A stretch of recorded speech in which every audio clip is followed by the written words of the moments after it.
Shri Ganeshaya Namaha, Shri Saraswatyai Namaha, Putre Namaha. You can ask. So I'd like to introduce Brahmachari Suryanarayana ji. He's blessed our home today by visiting us along with Swami Patibhudananda ji. And I just have a lot of questions to ask you concerning how you began your journey, not just as a Brahmachari but first as a Vedantin, and how you encountered this Sampradaya and some of your closer experiences with Pujya Swamiji and Patibhudananda Swamiji. So could you start at the beginning? Oh, many of us, the starting point was Swami Vivekananda's literature. So his complete works. So that's when I got introduced to anything at the depth of philosophy in our religion. That was when I was in the 12th grade. It was like that. And I even went once to Ramakrishna Mission after my 12th grade to see if I can become a sannyasi monk then. Luckily, they did not. He said, go back and study. So I said, luckily, because it all changed everything, and then I came to Swami Dayananda Saraswati later. So, is it audible? Yes. And after that, of course, I went to college. I did my engineering. And while doing my engineering, this was in 92, 94. So then at that time, I was introduced to Pujya Swamiji. Not in person, but then through his books. By one Brahmachari who was there, and then he wanted me to visit the ashram once. It was in 92, I think. So I visited the ashram, and then I saw other people also doing. Many other people were doing the course. So that's when I first got that confidence that this is something people like me, who are studying, were working, who are doing other things in their life, but who can take time off their life at some point in their time. And then do this kind of a course. That's when I felt that this is possible. And I met Pujya Swamiji, I was listening to his classes, and then it all made so much sense to me. So in my mind, I that time decided that at some point in my life, I should come back course. This was 20 years ago? This was in 92, so more than 20 years ago, right? So yeah, 24 years ago. So then I left for the US. I was working in India for 4 years. I used to always listen to Pujya Swamiji, come to his lectures and all that, whenever I get a chance. But then I came to the US to work, to study first and then to work. So this thought that I should do this course and all went in the remote back of my mind. And it took several years later, in 2010, when I met Pujya Swamiji again, and that's when 2011, I would say. That's when I got interested in the course again, because he was getting he was not doing well, yes. And I was just looking for that kind of a confidence that this is something I want to do throughout my life. So that confidence again came through Pujya Swamiji's talks, messages, where he would reveal the truth regarding Ishvara, regarding oneself. That's when the connection happened again, and then I said, yes, I can quit everything and go and do this. That's when I joined that course. In 2011, I joined the course. Where was this course held? Coimbatore. Okay. So I joined that 3-year course, 2011, and then I came out of it finishing the course in 2014 or so. Yeah. And that is also where, as we spoke today to somebody, Brahmacharii ji and others, that's where you met everybody. That's when I met the Swami who you were speaking this morning. So yes, Brahmacharii, right? Yes. Because I remember her previous name very well than the new name. So yes. So yes, that's when I saw her also first time. Yeah. I see. And so, at what point did you take Brahmacharya? So this is the niyama for Brahmanas when they do the Upanayan ceremony. That from then onwards they are Brahmachari. The Gayatri Upadesha is given, and then onwards they are Brahmacharis. And this system was there even for the Trivarnikas: Brahmana, Kshatriya, Vaishya. All the three Varnas after the Upanayan they are equivalent to Brahmachari. And Pujya Swamiji clarified that, once you are in that kind of a track, you don't have to take it again, from a guru like that. So I liked Pujya Swamiji's thought on this one. And I said, I am a Brahmachari. From the time I had the Upanayan, I'll continue like that. So there was no name change, nothing like that. So I was just continuing whatever I was there before. So for the course and after the course. And so, as a Brahmachari, you before that you also mentioned that you worked for a period of time. You studied over here in Colombia, I believe. Yeah. So, at what point do you don the white robes? So white robes I took from the time I started doing the course. Okay. Yeah. So until I was working and all, and I couldn't do that. But then when I started the course, I took to the White Coat. That is when 2011 or so. And how different in terms of lifestyle are a sannyasi's lifestyle and Brahmachari's lifestyle? So Brahmacharya lifestyle, you should still do all the Nitya Karmas. Sandhyavandan, I'm supposed to do every time, 3 times a day. Then all the niyamas for regarding eating and before eating what you do, after eating what you do. And so the Veda Dhyayana is also going on. So learning the Veda, everything I would continue doing basically. I'm sannyasa life. I think they give up everything at that point, or they are supposed to have finished everything by that point. It's better to put it like that. So that is how sannyasa life works, I think so. And currently, you are Swami Pratyekbodanji's student. So I traveled with Swami Pratyekbodanji. So I did the course there with Swami Dayananda Saraswati, and now we both are traveling to the US together. And then I go with him for his satsangs. And I also, give satsangs wherever he wants me to give. So we have a relationship like that. We studied. We also learned Brahma Sutra together from Mahatmas and from the Kailas Ashram tapes and all that. We studied together. So okay. Yeah. And you also mentioned you studied some of Akhandananda Saraswatiji's work. Saraswati work I was exposed first time by Swami Pratyekbodanji. Okay. And I think that's a big turning point also in my life. Like the turning point I had with Swami Dayananda Saraswati. So it was I'm really enjoying reading Swami Dayananda Saraswati. Did you ever get to also meet him? No, he left left the body in '88. So that was long back. I see. Yeah. And I also had questions about you. You mentioned you studied to an extent with Ramakrishna Mission. No, I didn't study anything with Ramakrishna Mission, but I was interested because of Swami Vivekananda's work. So you end up looking for Swami Vivekananda's where they continue to study and all that. Then you end up going for Ramakrishna Mission. I like that beautiful Ramakrishna Mission in Chennai. The setup, it's in a busy place, but once you enter the place, it's so quiet and nice. Yeah. I spent time there, meditate there, and all that. I see. Yeah, I never studied with the Ramakrishna Mission. I see. Yeah. Did you find in terms of the teaching itself any differences between, because as we say in Pujya Swamiji was a teacher of traditional Vedanta, and so do you actually find differences?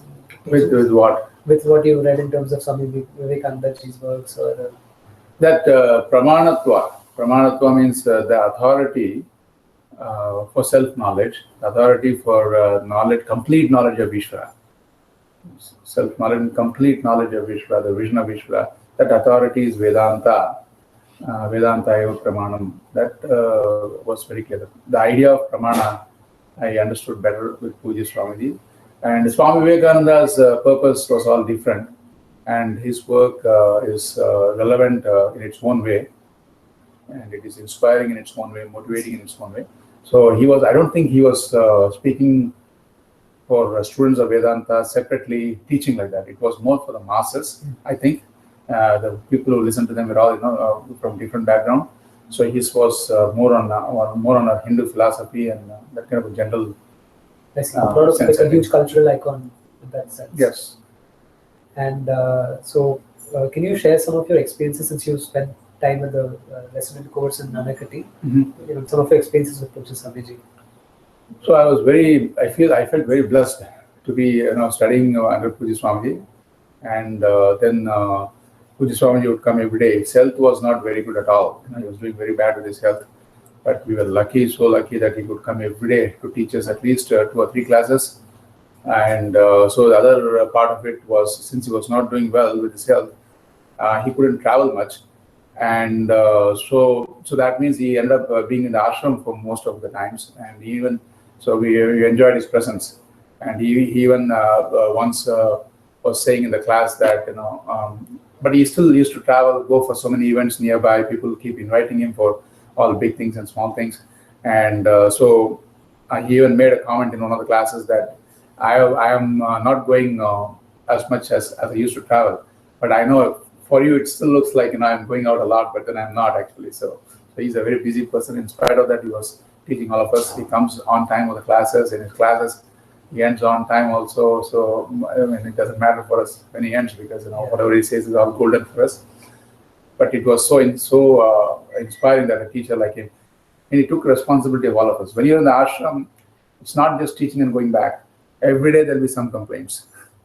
So there'll be some complaints regarding things, regarding how things are working and not working, not just from student side, from managerial side, administrative side. So he has to look into all of those things. And then look at this. He started this course in 2010 when he was already 80 plus, 81 plus, and his health was already, not in great shape. At that point of time, he still decided that he should do the whole course, give a whole course like this. So that shows how much he wants to give the vision of Ishvara, give the vision of Vedanta to the next generation, like that. So it was very inspiring. His presence, his personality was very inspiring. His teaching, of course, was great eye-opening for us in all different areas. So. In fact, I was told that right till the very end, when he was in Rishikesh towards his final days, he would still comment upon go through his commentary on the Taittiriya Bhashya. Yes. And would write down some notations and whatnot. Yes, that's what I also heard. And then, in fact, I think there was even a small video showing him doing it. Yes. And Puja Swamiji was the Brahma Sutra Bhashya. He was correcting as one Swamiji was dictating. And Puja Swamiji would say, I think he said, when he was going through all those things, he said, "Wow, he was so happy that whatever he said, it's so consistent with what he always felt, basically. So that he could express that." Could you also tell us some of your experiences with Swami Pratikbodhanandaji? So Swami Pratikbodhanandaji is another blessing in my life, and he's a very friendly Swamiji, and I think it comes with his Gujarati background. I think that kind of friendliness, softness, and he is now molding me, basically, in terms of, because I now left everything, and he's taking care of me in so many ways, different ways, and guiding me properly. And we discuss so much when we get time. And I drive him to different satsangs, and also I get a chance to talk to him a lot. He is taking care of me so much, like my own family, basically. So so it is one experience to be able to study in a classroom setting with an acharya. Could you give us more insight into how it is to travel one-on-one with a single acharya and have this kind of close, intimate relationship? Like what extra it is that you get out of it? Class teaching is different, and then when you study with Mahatma in terms of satsangs and all that, that's really different. I personally think everybody should get an opportunity to study on a very personal basis. That's my opinion. Seeing a class setup and seeing a non-class setup. Not just with Pratikbodhananda Swami, but even I see this in the Himalayas, Sadhana Sadan, Rishikesh, then there's in Varanasi, all those great teachers, really great teachers, equally great teachers, I would say, to anybody who I have seen. They all have a very small setup, very relaxed setup. 5-7 people come with their small bags, jewelna, they open their book, study and go. So that, I think, has its own effect. It's very effective. So the way it works, at least in our sampradaya, is it that first, an acharya would address an entire class, and if there are, in the course, if there are a few who are very dedicated, who have shown an interest towards taking up sannyasa, then they would be personally mentored, and they would travel personally with the acharya where the acharya goes to group talks. Swami Dayananda Saraswati is very different. His vision is, it is more like a gurukul, more like an institute kind of a setup. Where you come and study and then you go back and do what you would like to do. So he doesn't pick and choose among the students in that sense. But if somebody wants to stay back, is very interested to study, further study and all that, he gives them some special attention. He was giving some special attention and all that. But he always encourages people to go out and teach. Whatever he says, once you start teaching, that's when you get the clarity. That's what. So he supports people to go out and teach. So if somebody wants to go out in Bangalore and teach or something like that, he doesn't have a setup, he will find out some devotees and request them to support him or her, and then they will do it. So his style was this, like in this way. So slightly different from, choosing another group who travels with him and all that. So I see. Brahmachari ji, what are your plans going forward? Going forward, to study as much as possible our Vedanta and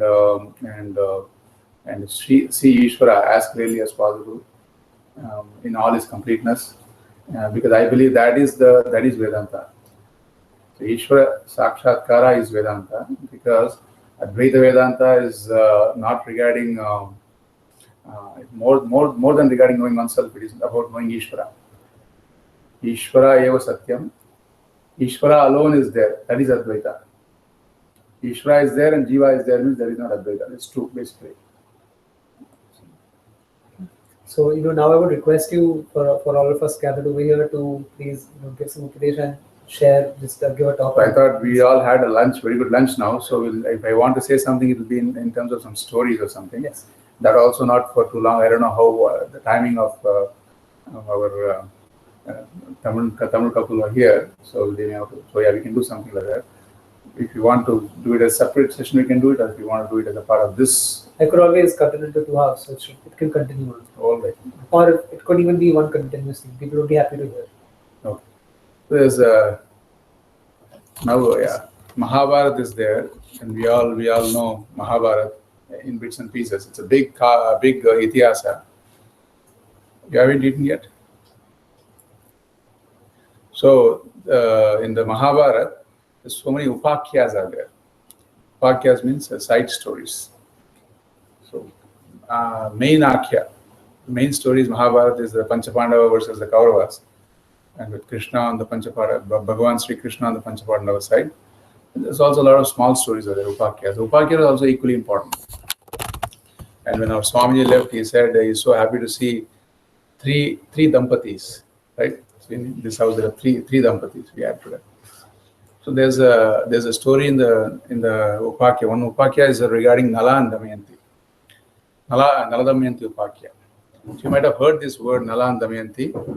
And you might have also heard the story a little bit, but then we'll see how Ishvara is appearing and as though disappearing and then reappearing in this story, basically. So our Panchapandavas, they were in the forest with their wife Draupadi and also Mother Kunti, and that was after the losing the game of dice and all that.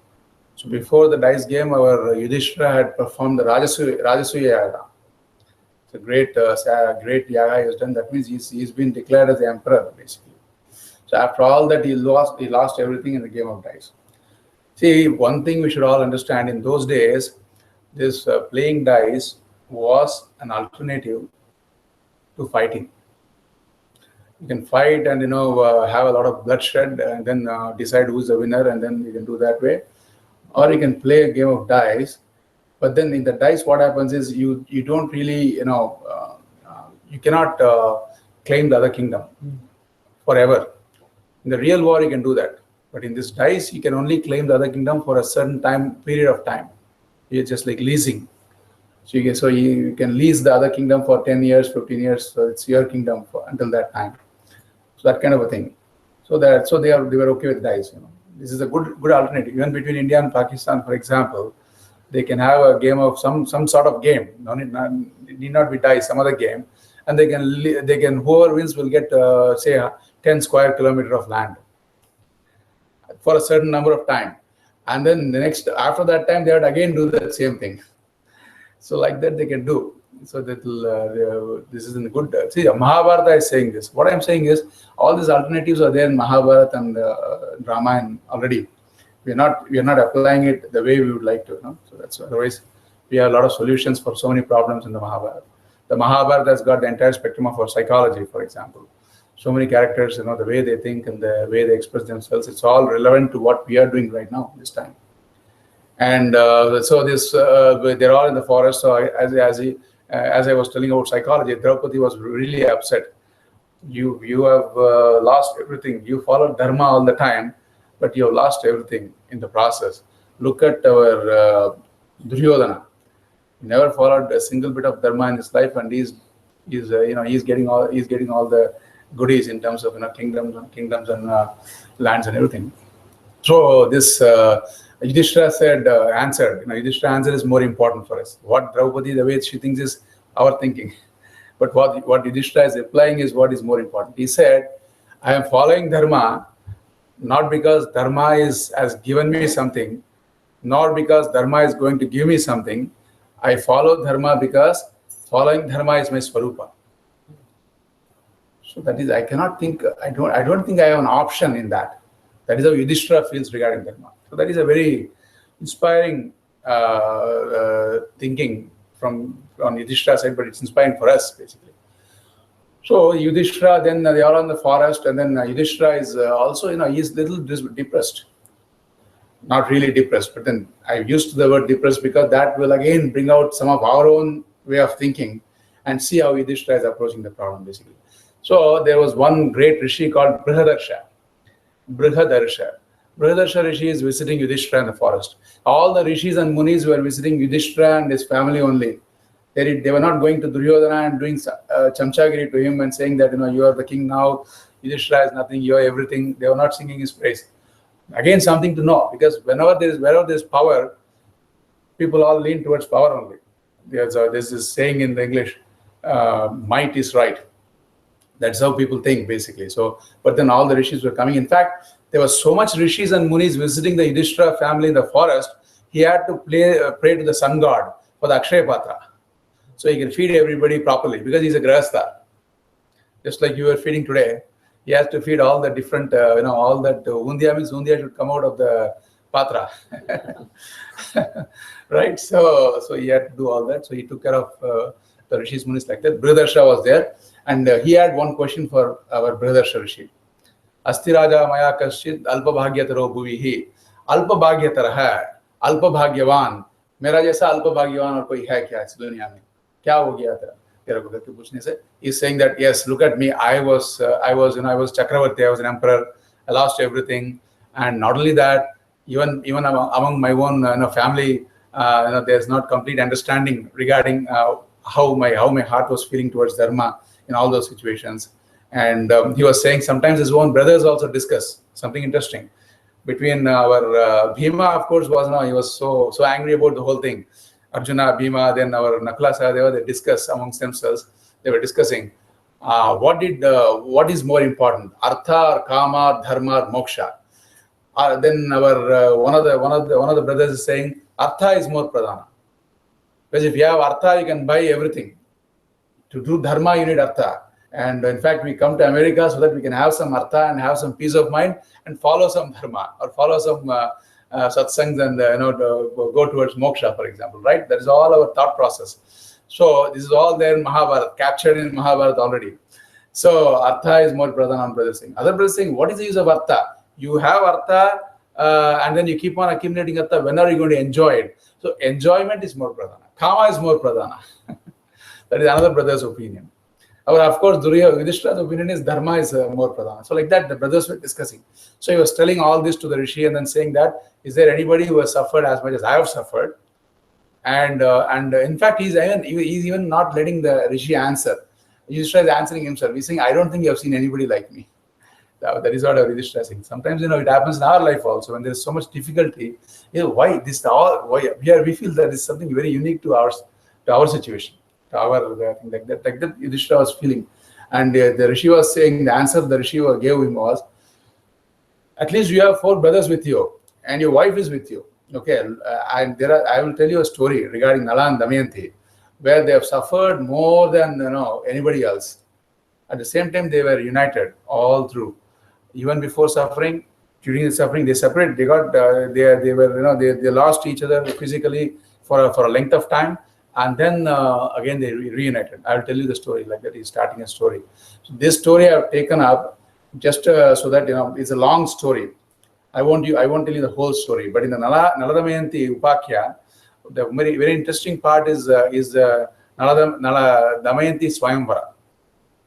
The Damayanti Swayamvara is very special. So since you're all couples, listen to the 3 couples are there. You're not in the camera. That's why I have to tell all that to the people in the camera. So for watching. So listen to the story up to the Damayanti Swayamvara, and then your daughter, your son is going to get married. So it's also good for them. Through you, they can also know the story later on.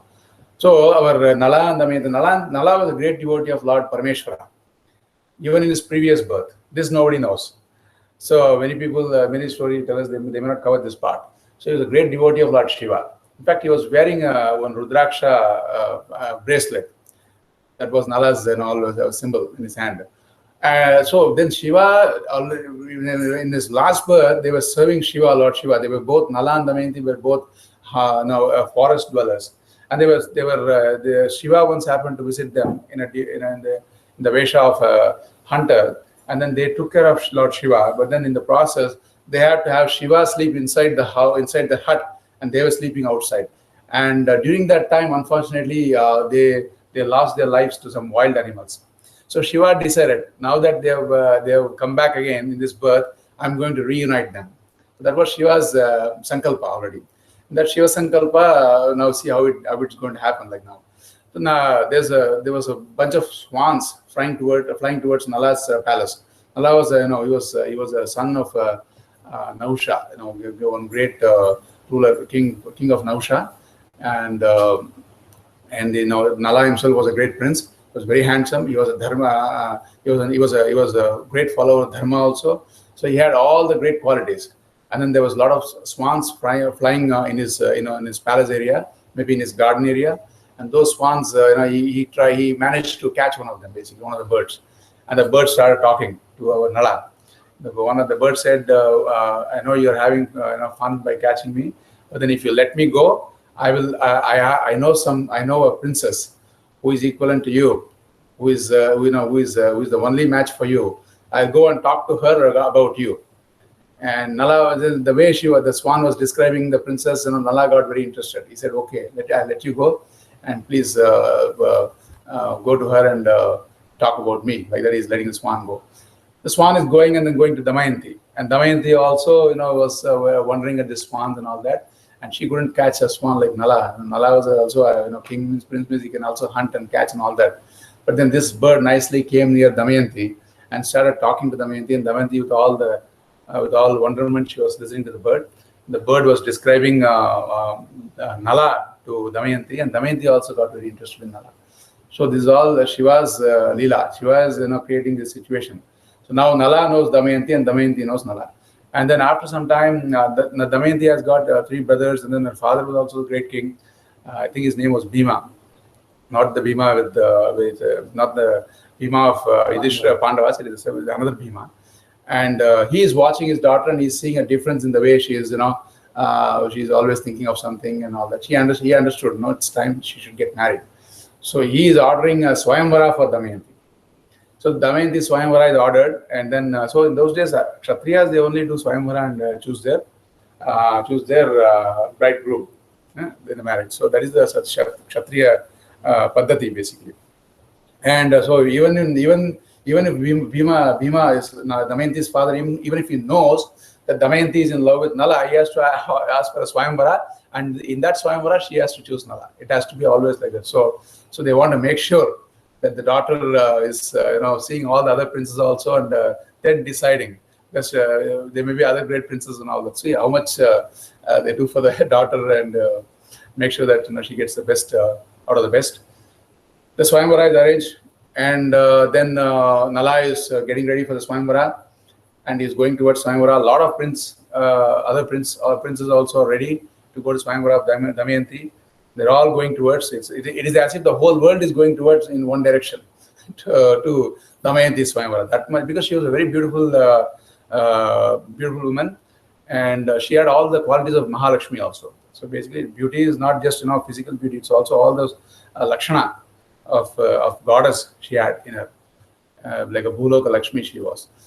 Then Narada went to Swarga once during this time. And Indra was asking, our Lord Indra was asking Narada, what is happening in Bhuloka? It looks like suddenly everything is so quiet.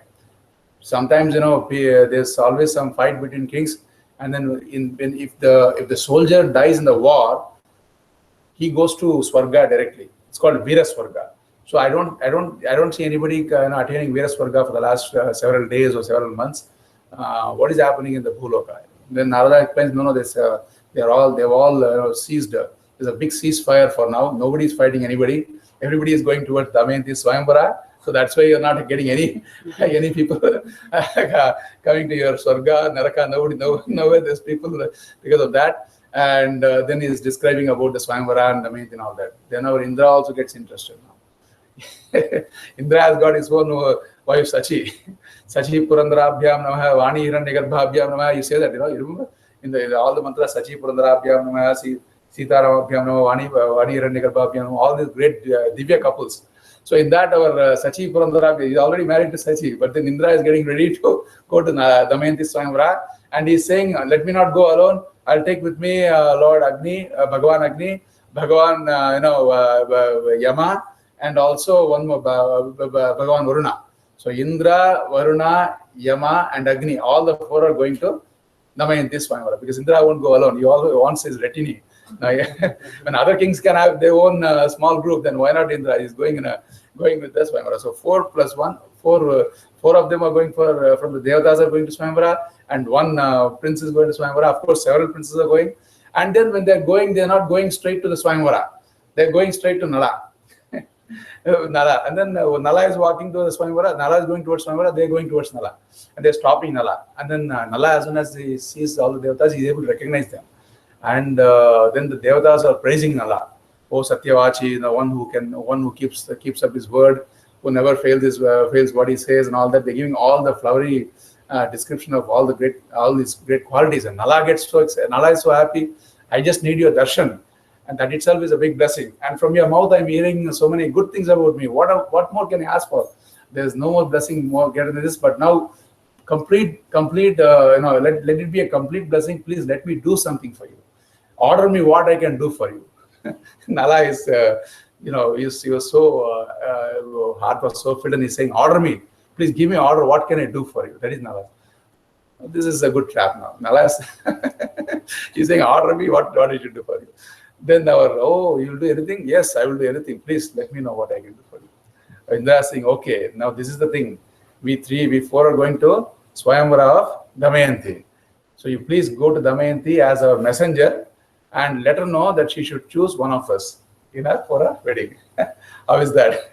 So this, as soon as Nala heard, his heart got broken a little bit. He got shaken a little bit. Then he's asking, "Dear Indra, there's nothing which you don't know. You're a devata. You know everything. The purpose of you walking towards me, there should be a reason and everything. You know that I am also going for the same Swayamvara. So the same Swayamvara which I am going, you want to go, that's okay. But then now you want me to go as a messenger, knowing that I'm going for the Swayamvara to Damayanti, and report that she should choose one among you. This is fair, like he's asking." Indra says, "What? Just now you said you're going to keep up you're going to do whatever you can do for us. Now you tell me, is that fair to give that kind of a word and then take it back?" So now you better do what we ask you to do, or you just say you cannot do. That's okay. Then we'll take care of it. It's not that this is not beyond our scope. We can do it ourselves. So he says, "No, let me go. I gave you the word. I want to do it. Since I told you I will do it, I'll do it with my full heart." So with this heavy heart, but at the same time full heart, is going to Damayanti. And before going, he's asking Indra, "I can go, but then Damayanti is tomorrow is Swayamvara. There'll be so much of arrangements and all going on. There'll be people around Damayanti. She may not be even outside. How will I go and talk to her in her Antapura?" "Don't worry about that. That will take care. Don't come up with all these excuses. You go." So Indra was saying like that, and he is sent off. Then he's going.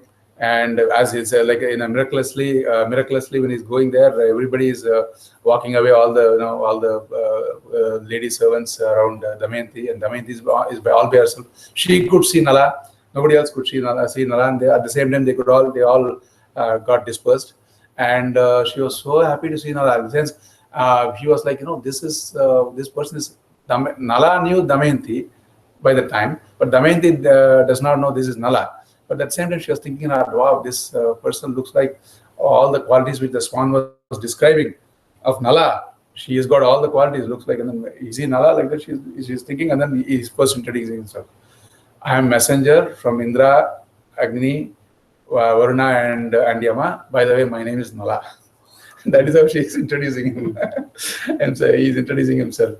And she's like, she's so thrilled to see him and all that, and the one who she's going to choose tomorrow in the Swayamvara is in front of her. What more she can ask for? So with all reverence, at the same time love, she's talking to him and all that. But he's telling, "I've come as a messenger, and this is a message." What is the message? You have to choose In the Swayamvara tomorrow, between Indra, Agni, Varuna and Yama, you have to choose one. That is the message. And she is totally broken now. Look at that. She has a choice between all the devatas and also the prince. Compared to devatas, the prince is an ordinary prince. But still, her heart was already given to Nala. This is something to learn. Once that heart is given, it doesn't matter, who else is there as an option, how great he is. Nothing matters actually. That is a pativrata. Even before marriage, she's already feeling that basically. Her heart is given. That's it. There is no change in that. That is a pativrata, and that pativrata is the strength which she has, and it is going to sail her all through her life up to the end of the story. And I'm not going to go to the end. So this story is going to come to an end tomorrow. Tomorrow means tomorrow in the story, and then it will be over.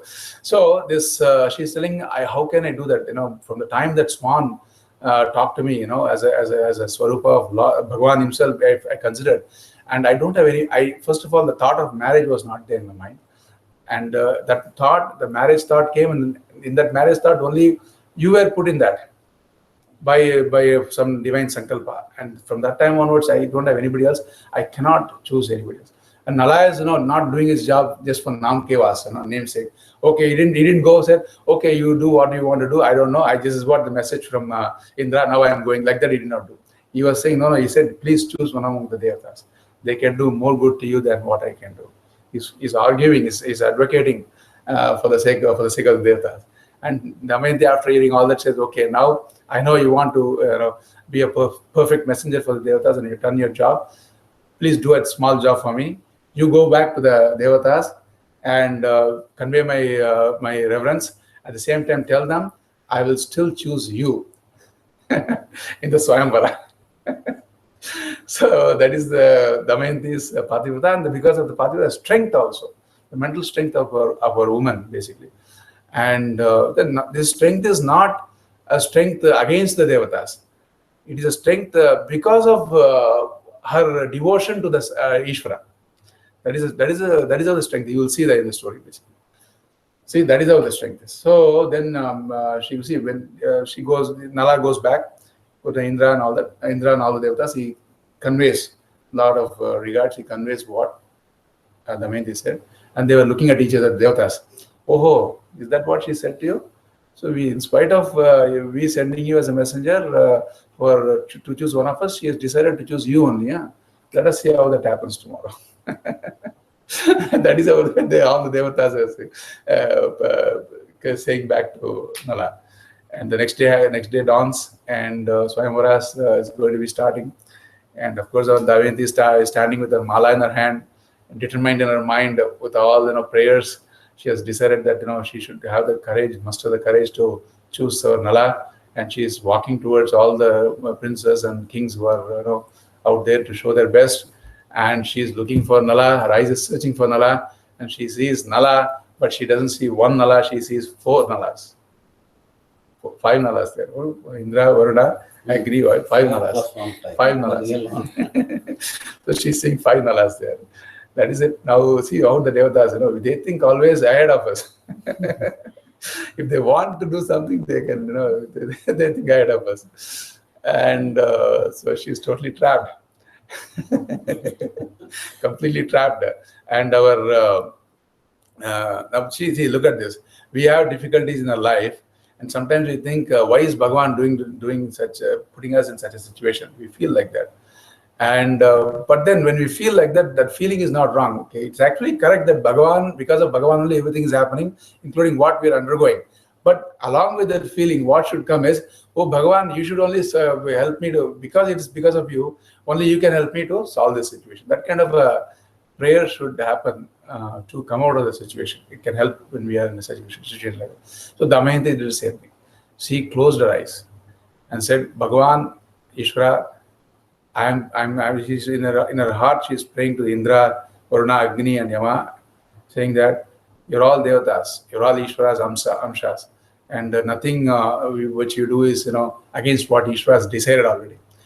So if Ishvara has decided that I should marry, that if Ishvara knows, no, in fact, let me put it properly, because we have to pray properly also, right? This is a good example for that. She says, if my love for Nala is true, if that is true, number one, that has to be true. Only then it is better they get married. Okay, if that is true. Number two, and if after that, if Ishvara's if Ishvara decided because of Ishvara's sankalpa only that I came to know him and he came to know me, and this all happened because of Ishvara's sankalpa. If everything happened because of Ishvara's sankalpa, and if Ishvara wants us to unite, may that happen. And I'm praying with my folded hands. It looks like as if all the devatas are against me, but then I know that those same devatas can also bless me.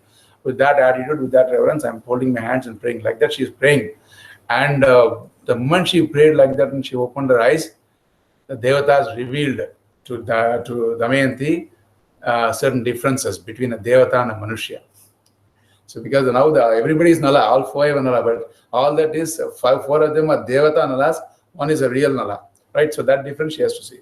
So as soon as she opened the devata, she could see the difference. The devata's skin started shining more.